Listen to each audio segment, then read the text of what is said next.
ये कह रहे साबिर पाक की करामत सुना दो, सुना दो। महीना तो ख्वाजा पाक का चल रहा है, करामत साबिर पाक की सुना दो। जी जी एक ही मसला है। नाराए तकबीर, नाराए रिसालत, फैज़ाने ख्वाजा गरीब नवाज, फैज़ाने साबिर पाक, मसलके आला हजरत, नाराए हैदरी, नाराए हैदरी, दमदार दमदार। सरकार महबूब इलाही निजामुद्दीन औलिया का नाम सुना? कौन है? साबिर पाक के पीर भाई हैं? महबूब इलाही। दुनिया में दो ही महबूब, एक महबूब सुबहानी, एक महबूब इलाही। लेकिन आप जानते हैं महबूब इलाही कैसे बने? नाम तो निजामुद्दीन है, इजाजत है, अपने पीर के कदम दबा रहे थे। पीर कौन? बाबा फरीदुद्दीन इनके पीर है। कदम दबा रहे थे, खिदमत कर रहे थे। अचानक पीर की निगाहे विलायत उठी, डाली, फरमाया निजामुद्दीन मांगो, क्या मांगना चाहते हो? आज जो मांगोगे वही दिया जाएगा। अर्ज किया सरकार, फरमाया निजामुद्दीन मुहिब बनना चाहते हो कि महबूब? क्या कहा? मुहिब बनना चाहते हो कि महबूब? अर्ज किया सरकार, अगर आप इजाजत दें तो मैं इसका मशवरा अपनी माँ से ना कर लूं, मेरी माँ जो मशवरा देगी मैं आकर बता दूंगा, सरकार वही बना दे। फरमाया ठीक है, जाकर के अपनी माँ से मशवरा कर लेना। अब सुबह को नमाज फज्र पढ़ने के बाद अपनी पीर की खानका से सरकार निजामुद्दीन औलिया चलते हैं अपने घर की तरफ। रास्ते में आ रहे थे, अभी थोड़ी दूर चले थे, अचानक क्या देखा? सामने कल्ला वाला बैठा है, अजीब कैफियत है, फटे पुराना लिबास है, निगाह को उठाता है और निगाह उठाकर कहता है निजामुद्दीन माँ से मशवरा करने जा रहे हो कि मुहिब बनना है कि महबूब? जब इतना सुना निजामुद्दीन करीब आते हैं और आकर कहते हो अल्लाह वाले तुम मेरे नाम को भी जानते हो, मेरे राज को भी जानते हो, तो फिर तुम ही बताओ कि मैं मुहिब बनूं कि महबूब? अल्लामा कारी गुलाम मुस्तफा करे जरा जोश में तकरीर कर दीजिए। जोश में करने के लिए मजमा जोशीला होना, इसलिए कि तकरीर की नहीं जाती है, तकरीर कराई जाती है, जोश पैदा किया जाता है। मोहब्बत से बोलिए सुभान अल्लाह। अब मुझे इनसे बालाना मोहब्बत है तो इनके कहने पर आप चाहे अपनी जोश को ठंडा रखें, लेकिन मुझे तो इनके कहने पर पूरा करना है। हजरात क्या कहा? वो अल्लाह वाले तुम मेरा नाम भी जानते हो, मेरे और मेरे पीर के दरमियान के राज को जानते हो, तो फिर तुम ही बताओ कि मैं महबूब बनूं कि मुहिब? उन्होंने कहा नहीं, पहले माँ के पास जाइए और माँ से मशवरा कीजिए। अगर तुम्हारी माँ मशवरा ना दे पास आ जाना, मैं बताऊंगा कि तुम्हें मुहिब बनना है कि महबूब। सुभान अल्लाह कह दीजिए जरा, थोड़ा सा बस 10-20 मिनट जाहिर कर बोल दीजिए सुभान अल्लाह। सुभान अल्लाह। क्या कहा? कला ना मैं बताऊंगा। का ठीक है। सरकार निजामुद्दीन औलिया रात में अपने घर पहुंचते हैं और रात में घर पहुंच करके शाम के वक्त अपनी माँ की खिदमत कर रहे थे। अचानक अर्ज किया अम्मी जान कल मैं अपने पीर मुर्शिद बाबा फरीदुद्दीन की खिदमत में था, उनके कदम दबा रहा था। अचानक मेरे पीर ने निगाहे विलायत को उठाया और निगाहे विलायत उठा करके फरमाया निजामुद्दीन मुहिब बनना चाहते हो कि महबूब? बताओ, आज जो कहोगे वही बना दिया जाएगा।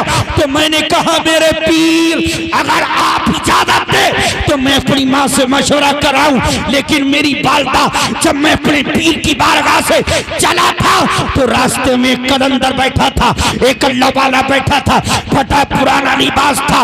उसने निगाह को उठाया, मेरा नाम पुकारा और मेरे पीर के दरमियान के राज को भी बता। अरे बाबा सुभान अल्लाह सुभान अल्लाह। उससे पहले कभी मैंने उस अल्लाह वाले को देखा नहीं, कभी मुलाकात नहीं, जानता नहीं, लेकिन ताज्जुब ये है वो अल्लाह वाला मेरा नाम भी जानता है, मेरे राज आहा सुभान अल्लाह सुभान अम्मी जान जब उस अल्लाह वाले ने मेरा नाम लिया, मेरे मेरे पीर के दरमियान के राज को जाहिर किया, तो मैंने कहा कि जब तुम सब कुछ जानते हो तो फिर तुम ही बताओ कि मैं मुहिब बनूं कि महबूब। तो उसने कहा नहीं, आप जाइए अपने घर अपनी माँ के पास, वादा किया है तुमने पीर से, और माँ से पूछिए अगर तुम्हारी माँ इनकार करे कल मेरे पास आ जाना, फिर मैं बताऊंगा कि तुम्हें मुहिब बनना है कि महबूब। अब मेरी वालदा आप बताओ। तो आपकी वालदा कहती है बेटा निजामुद्दीन जो अल्लाह वाला तेरे नाम को जानता है, तेरे तेरे पीर के दरमियान के राज को जानता है, वो अल्लाह वाला ये भी जानता है कि तेरे हक में महबूब बनना बेहतर होगा कि मुहिब बनना बेहतर। वाह वाह वाह वाह वाह, बेशक बेशक सुभान अल्लाह। मशवरा नहीं देती हूँ, उन्हीं से मशवरा कर। जी जी जी जगह पर आए तो वो अल्लाह वाले नहीं थे, बेटा तुझा वो अल्लाह वाले नहीं थे। इधर देखा उधर देखा, इधर देखा, निगाह की उधर कहीं नहीं थे। जी लोगों से मालूम किया, लोगों ने क्या तलाश कर रहे हो? कहा कल जो यहाँ मजजूब अल्लाह वाले बैठे थे कलंदर कहाँ है? कहा उसका इंतकाल हो गया, सामने गंदगी के ढेर पर फेंक दिया हमने। कि इंतकाल हो गया?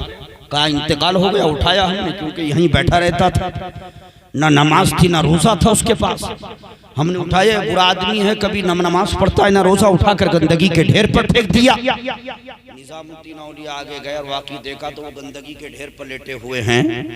खड़े होकर कहा कल तो बड़ी बड़ी बातें कर रहे थे। पैर जी क्या कहा? कल तो बड़ी बड़ी बातें कर रहे थे, मेरा नाम भी बता रहे थे, मेरे मेरे पीर के दरमियान के राज को भी बता रहे थे। अपनी खबर नहीं थी कि कल मैं भी रहूंगा कि नहीं रहूंगा, अपनी खबर नहीं, हमारे पीर की खबर रखते थे। अब तुम चले गए, किससे पूछो? माँ से भी, माँ ने भी कह दिया उन्हीं से पूछना।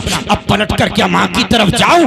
अगर तुम्हें आज मरना ही था तो कल इतनी बड़ी बात क्यों की थी कि हमारे पास आ जाना, हम बताएंगे कि मुहिब बनना है कि महबूब। इतना कहना था। रब्बे काबा की कसम, वही अल्लाह वाला उठ कर के आलमी जलाल में बैठ जाता है और बैठ कर कहता है निजामुद्दीन मुहिब बनना, मुहिब बनोगे तो न गुस्ल दिया जाएगा, न कफन दिया जाएगा, न नमाज जनाजा पढ़ी जाएगी, बल्कि उठा करके गंदगी के ढेर पर फेंक दिए जाओगे।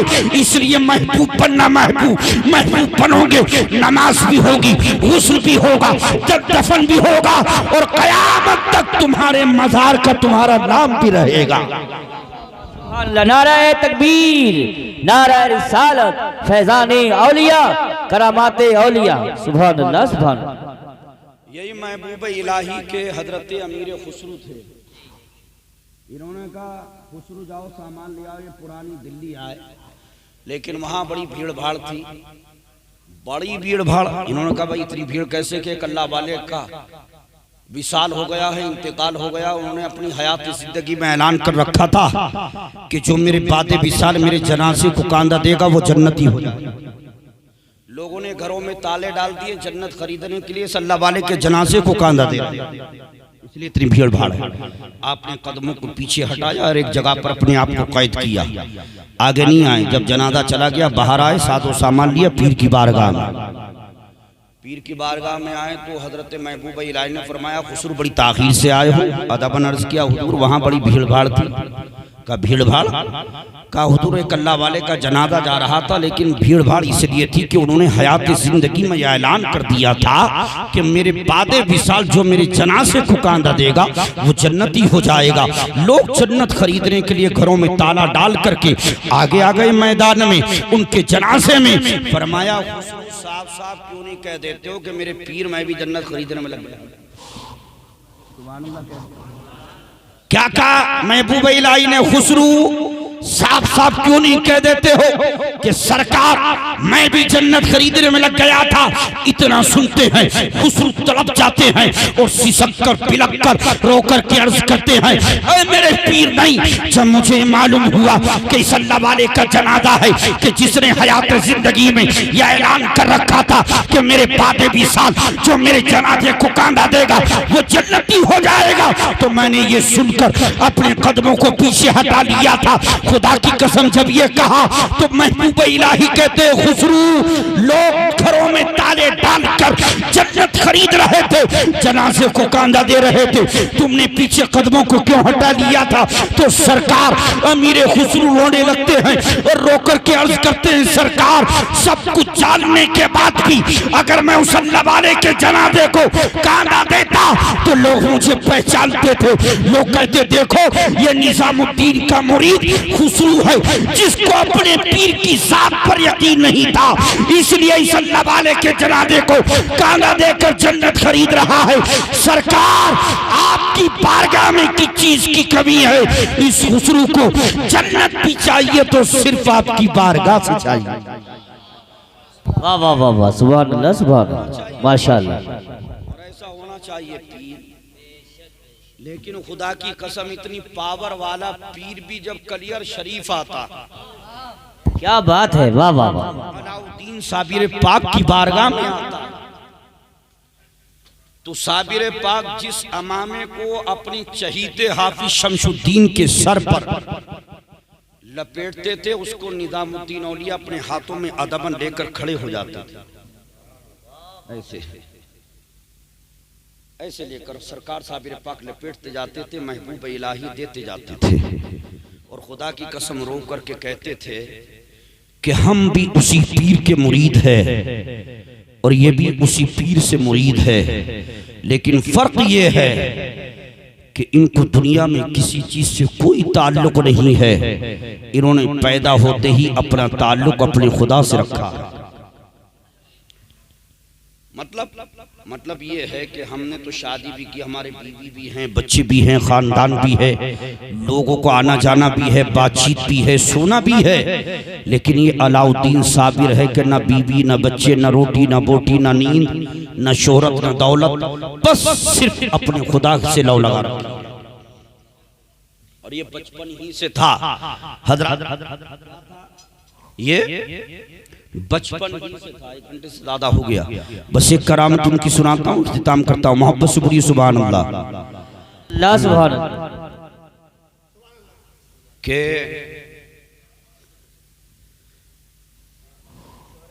इनके सुभान अल्लाह पे हमारी माँ बहनें हंस रही हैं। अच्छा अच्छा, सुभान अल्लाह बोलिए।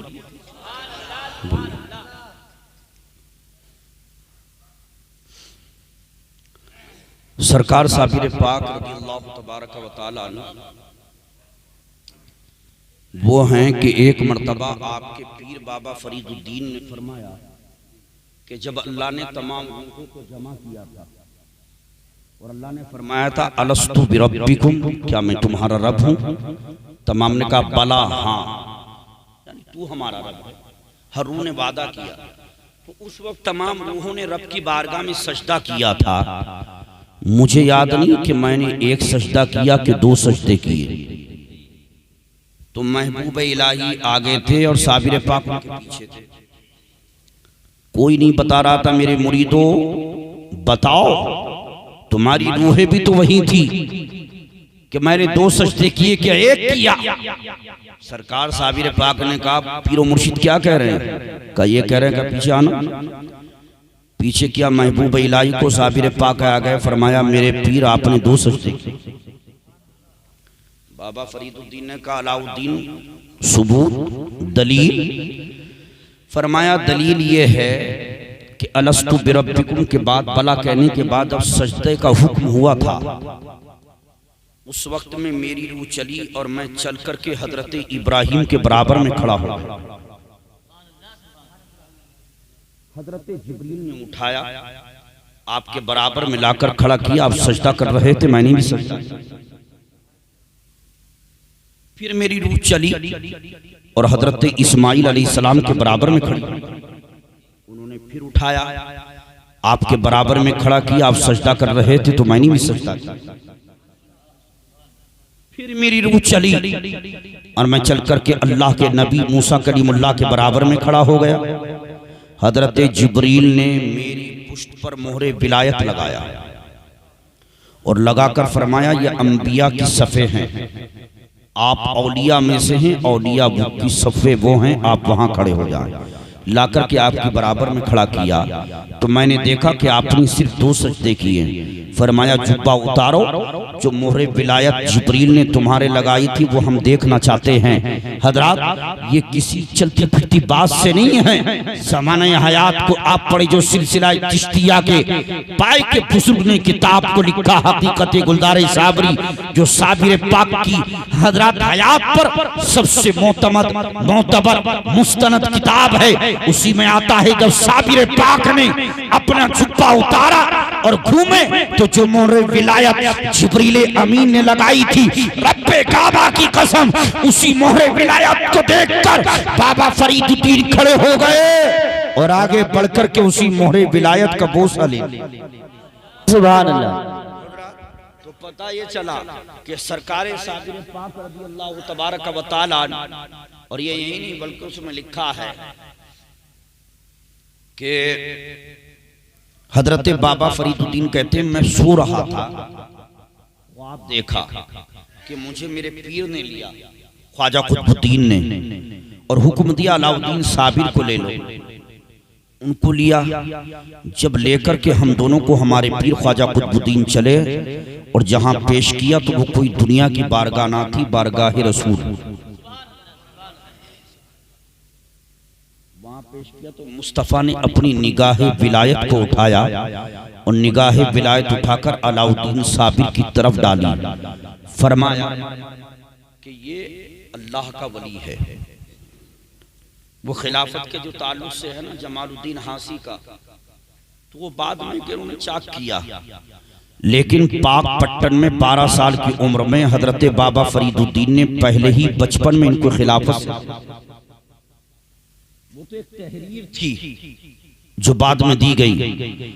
हजरात उस सरकारे साबिर पाक रज़ी अल्लाह तबारक व तआला के ताल्लुक से अगर पैदाइश का बयान किया जाए तो उसके लिए वक्त चाहिए, बचपन बयान किया जाए उसके लिए वक्त चाहिए, जवानी बयान की जाए उसके लिए वक्त चाहिए, पाक पट्टन के बाद कलियर शरीफ का बयान किया जाए उसके लिए वक्त चाहिए। लेकिन खुदा की कसम दुनिया में वो एक अल्लाह का वली ऐसा है कि जब तक दुनिया में रहा तब भी ना खाया ना पिया, और दुनिया से जब जाने का वक्त आया तब भी फरमाया हमारे जनाजे को जो हमने बगदाद शरीफ से पत्थर मंगाए उसी पर रखा रहेगा, ना ऊपर से छत, ना चादर, ना कोई साया, बल्कि हमारा जिस्म ऐसे ही रहेगा।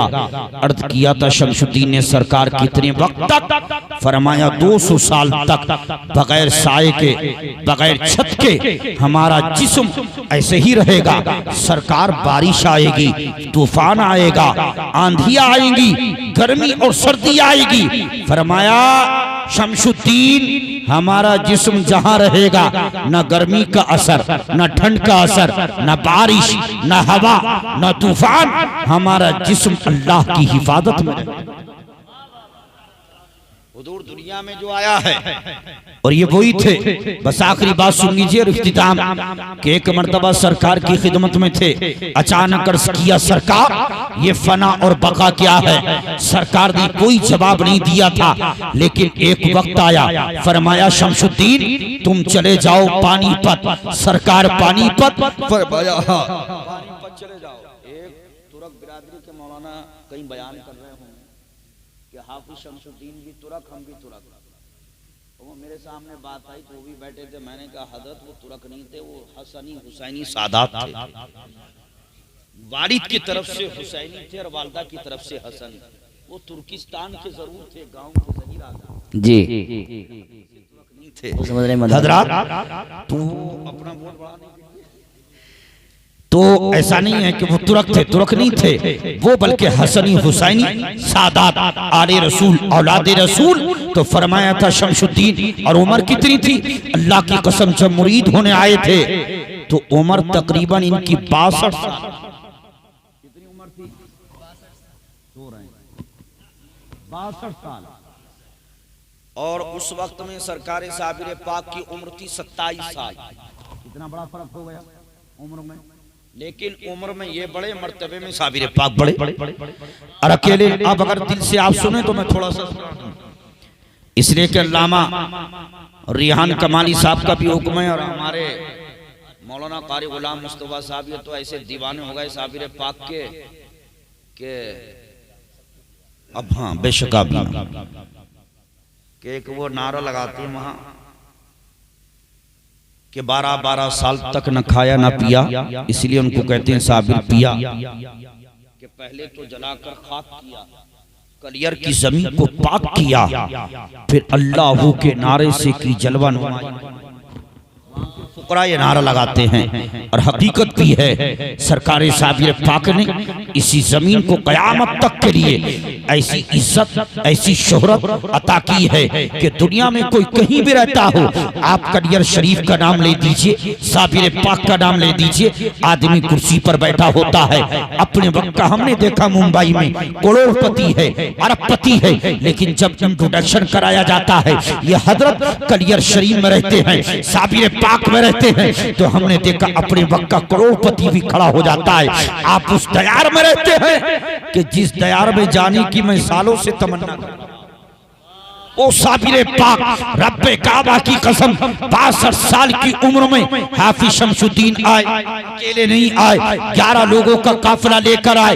डायरेक्ट कलियर शरीफ नहीं आए बल्कि इसी पाक पट्टन में आए थे। बाबा फरीदुद्दीन की बारगाह में मुरीद कर लिया बाबा फरीदुद्दीन ने, इनको छोड़ दिया। इन्होंने कहा सरकार सबको मैं लाया था, आपकी शोहरत अपने इलाके में सुनी, आपने सबको कर लिया, मुझे क्यों छोड़ दिया? तो बाबा फरीदुद्दीन ने फरमाया था तुम्हारा हिस्सा मेरे पास नहीं है। का मेरा हिस्सा किसके पास है? का तुम्हारा हिस्सा मेरे भांजे अलाउद्दीन साबिर के पास है। कहा साबिर कौन है? कहा वो साबिर है कि जो 9 साल 6 महीने 3 दिन से गुल्लर की शाख को पकड़े हुए खड़ा है, जिसने अपनी निगाह को आसमान की जानिब लगा रखा है। निगाह हटती है, जहां जाती है वही चीज जल करके खाकिस्तान हो जाती है, जमीन पर पड़ती है, आग के शोले पैर पर पड़ती है, जलकर खाकिस्तान हो जाता है। कोई चरिंद कोई परिंद उस निगाह जलाल के सामने आता है, जल जाता है। कहा हुजूर वो जलाली मेरा पीर? कहा हाँ वही पीर होंगे तुम्हारे, लेकिन 9 साल 6 महीने 3 दिन से बैठे नहीं है, गुल्लर की शाख को पकड़कर लौ लगा रखी है। खुदा की कसम कहा था तुम्हारा हिस्सा उसी के पास है। तो शमसुद्दीन ने कहा था सरकार बैठे नहीं है? कहा नहीं बैठे हैं। कहा बिठाया जाएगा तो उसका इनाम क्या दिया जाएगा? फरमाया जो मेरे अलाउद्दीन साबिर को बिठा देगा रब्बे काबा की कसम मैं फरीदुद्दीन उसको साबिर की नजर कर दूंगा। तब ये चले फिर और चले तो उन 11 ने कहा कि हम भी चलेंगे, एक माता 22 ने कहा हम भी चलेंगे। जब वहां पहुंचे तो बॉर्डर पर थे जमालुद्दीन, उन्होंने कहा अंदर एंट्री नहीं है इसलिए कि जलाल का आलम है, हम खुद जान बचाए यहाँ 12 कोस पे खड़े बॉर्डर पे।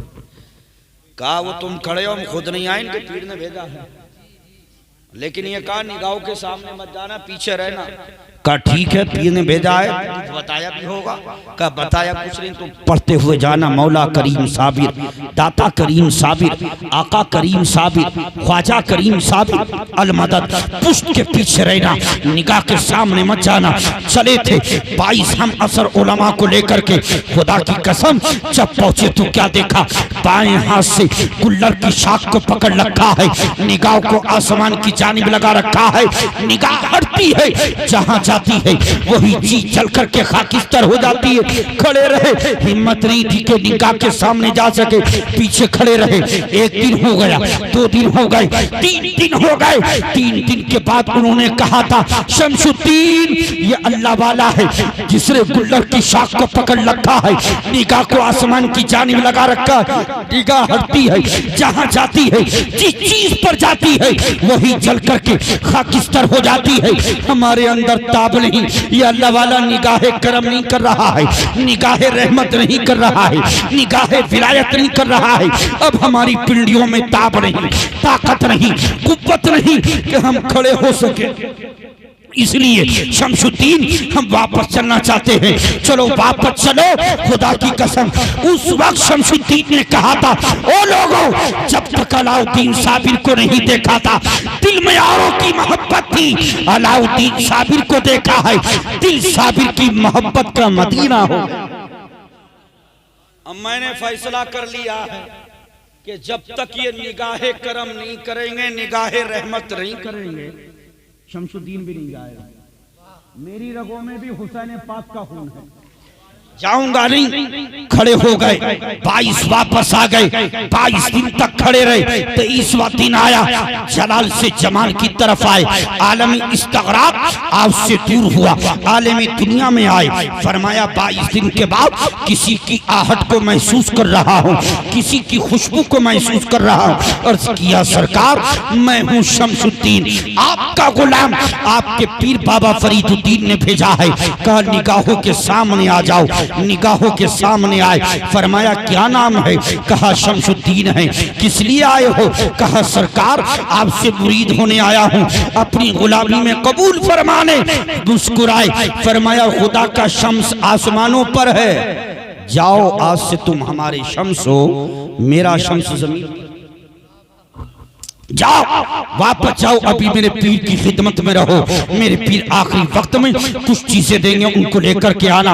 वापस पलट कर आए थे वो 22 लोग, वो 22 उलमा जो 3 दिन में वापस हो गए थे।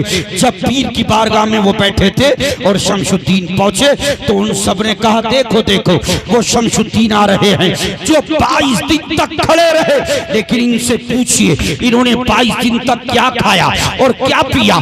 जैसे ही आगे बढ़े थे, बाबा फरीदुद्दीन ने पहली फुर्सत में उठ करके हजरत हाफिज शमशुद्दीन की निगाहों को चूमा था, इन आंखों को चूमा था और चूम कर कहा था, शमशुद्दीन इसलिए चूम रहा हूं कि तुम इन निगाहों से मेरे अलाउद्दीन साबिर का जलवा देख कर आ रहे। लेकिन इनका सबका कहना है 22 दिन तक खड़े रहे।